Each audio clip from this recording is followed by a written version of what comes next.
But one of the unique things that we provide in our practice is the utilization of ultrasound for the imaging of a shoulder.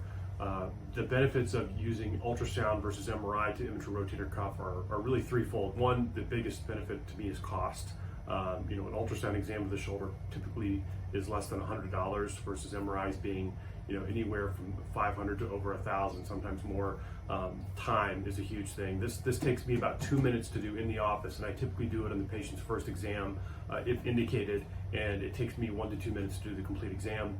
The third benefit is comfort. It allows the patient to not have to go through the whole process of getting an MRI, which can be very uncomfortable. So I think the benefits of ultrasound are massive.